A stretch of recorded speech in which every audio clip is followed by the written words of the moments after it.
халықпен тығыз байланыста болу керек.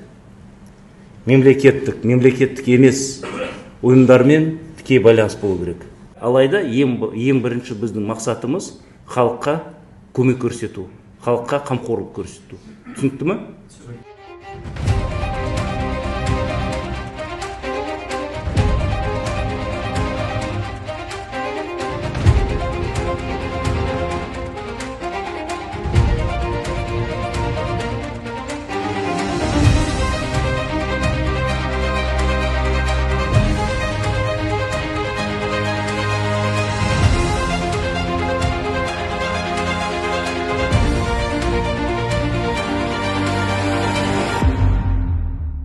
Маңғыстау ауданы полиция бөлімі алған.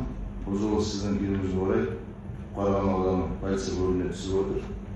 Өзіңіз табыс етсеңіз. Атадан қалған маңызды басуға сенген